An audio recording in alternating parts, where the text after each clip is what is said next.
And we are back. It's We Thursday are. at 12 p.m. Eastern. This is a good one.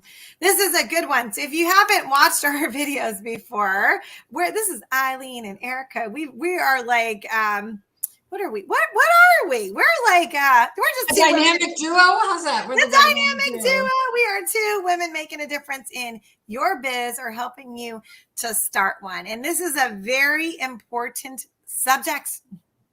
Does the thought of no stop you in your tracks? I'm going to let you start with this. Okay. Well, let's really think about a track. Okay. There's all kinds of different tracks, right? You could be running track. You could be on a train track, right? Choo choo. You can be tracking something, right? If we think about the word track, to me, it's a direction. It's sort of showing us, where we're going. Now, I also want to think about what our title is. Does a no stop you in your tracks? Mm-hmm. Okay. When we're running a race, when we're taking a train ride, okay, we know that there'll be times we're going faster. There are times we're going slower. But as long as we keep going, we get to our destination. Mm-hmm. So when I think about a no stopping someone, ooh, I think, why?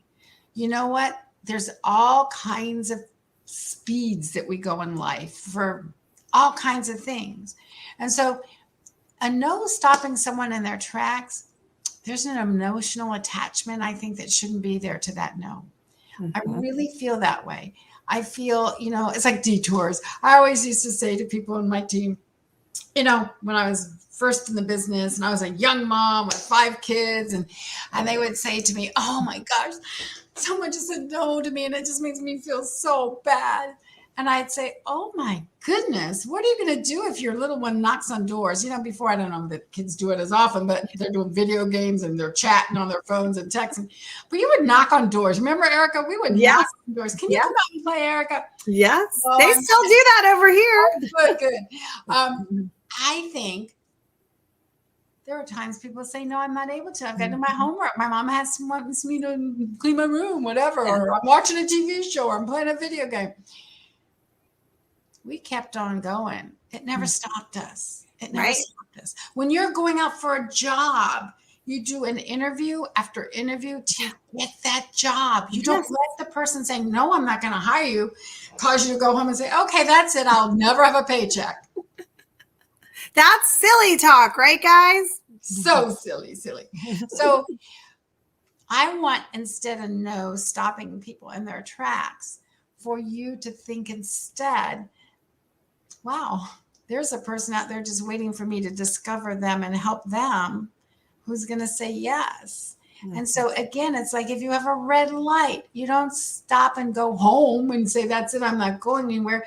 You wait for the light to change. That's right. Mm-hmm. And you take off and you go.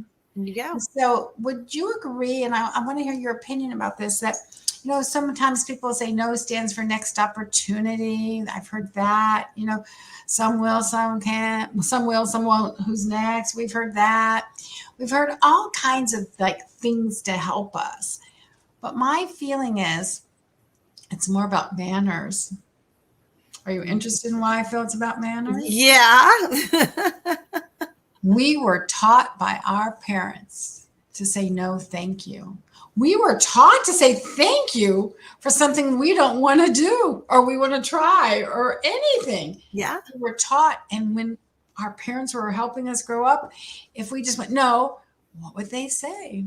Mm-hmm. Yes. What are the magic words? No, thank you. Mm-hmm. So I wonder why it is when an adult, and I'd love to hear your feeling about this because you teach the blessing method. We know I'm all about working from the heart. Why would someone stop hearing a no when we were taught to share everything and expect someone will say no and learn what to say so that they don't feel bad? See, I look at when someone says no to me, I always say, Erica, I'm so glad that you felt that you could say no, thank you to me. That's so important to our relationship as friends. Yes. I would rather invite everyone all day long and say that to people Or I might say, Erica, I'm getting the feeling you're a little uncomfortable with this question, and I would never want you to feel uncomfortable. But I'll always ask, because if Yeah. you don't, it's an automatic no. That's what I teach my kids. They throw it in my face all the time. It's always a no unless you ask. Yeah. You know, I think the reason why, in my opinion, okay, that people take it to heart when they hear a no is because they feel like it was a rejection. Like, let's say you went and bought a gift. This has to do with personalities, I'd say. And you gave someone a gift and they're like, I don't want that. Your feelings are hurt because you put in the effort. You wanted to help them. So when you're inviting them to something or to try something because you genuinely wanted to help them and they say no, you take it as rejection. But this is what you're missing is they didn't say, no, Eileen. They said no to the vitamin. They said no to that. They were not interested. And I think it's really important that if you are taking things to heart like that, I want you to just take a pause and then replay it in your noggin and think, well, what did I say? Because sometimes it's also the way we said it, right? Maybe we didn't ask questions. We were just like throwing stuff at people and we didn't even realize it because we were excited, right? Maybe they were going through something. Like the other day, I went to tell someone something and she said to me, can we not do this right now? And I was like, whoa. And then she goes, my bandwidth is just so like short. I just can't. And at first I was taken aback. Like, what was that? That was rude. And then I thought, was it rude? I think it was nice, really, that she was not able to take it in then. Yeah. So she said, I'm proud of her. Like that she had to say how she felt. She put up her boundaries and she was letting me know that this wasn't a good time. That's right. And that was great for her. So, but at first I was like, what did I do? And then I had to talk to myself. And that might be what some other people go through. They automatically think it was about them. That was her issue with her attention span and her thing. It wasn't really my thing. So you also have to remember that too. It's not really usually about you. And Erica, I think that sometimes people have unrealistic expectations. I don't think it's right for all of us to expect everyone to say yes to everything we want or offer or do. Right now we could say, what's your favorite color? And people would be saying a lot of different things. I don't know, Erica, I don't even know yours, but I'm going to tell you mine's purple. What's your favorite color? Leopard. Wow. Interesting. Okay. So would you agree that if there was someone showing us something and you and I are shopping, which we will have time to do going to 2 conventions together, I'm sure. I would be going like, oh, wow, I love this. It's purple. And you might go, oh, that's nice. Mm-hmm. Then you might see something that's leopard. I go, oh, wow, that's incredible. And I'm thinking, well, if it was giraffe print, I would like it. Am I right? Yes. So we would be saying, no, thank you. Nothing to do with the person who is showing it while we're shopping. Right. We would do it based on where we are in our life. Plus, maybe I need a gift though.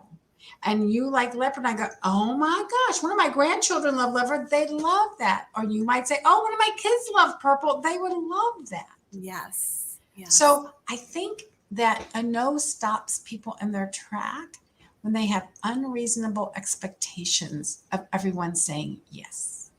And can I just piggyback on that for a sec? Sometimes we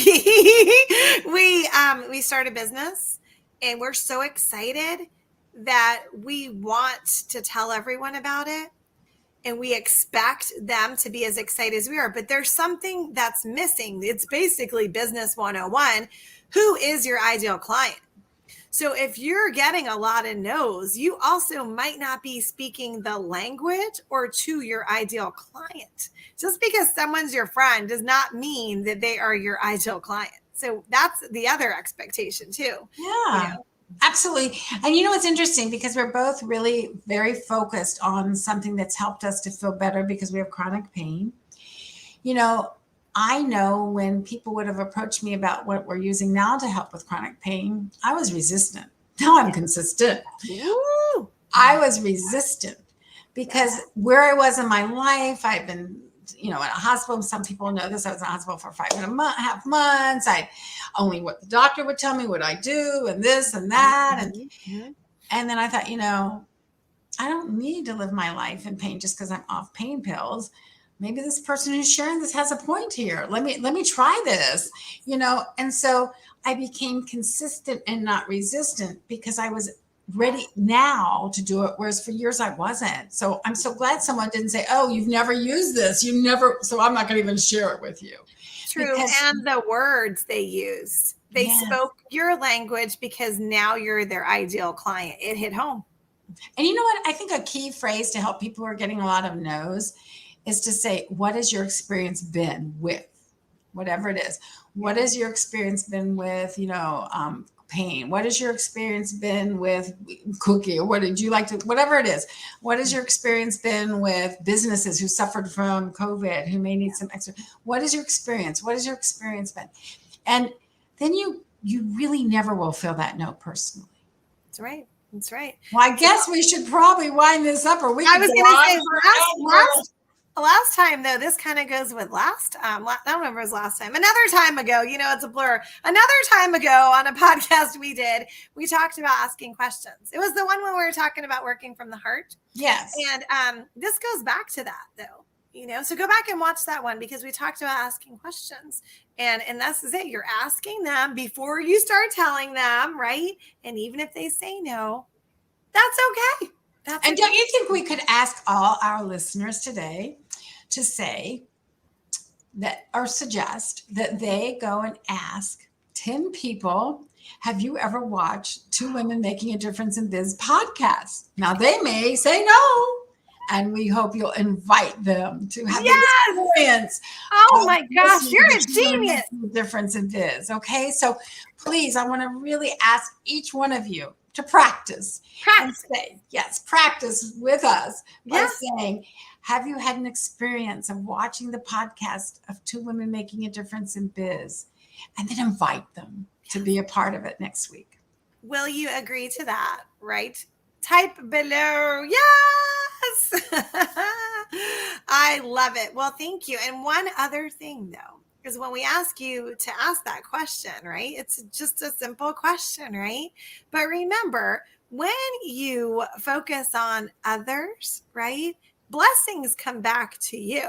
So you might be surprised at the amount of new business you get, the referrals, the doors that open, because now you're focused on, I'm going to find 10 people to ask. Watch what happens with those connections. It's going to be a glorious thing, but you have to take the action, right? Absolutely. Yeah. All right, my friend, we've got to run. So thank you all for watching. Yes, have a good week.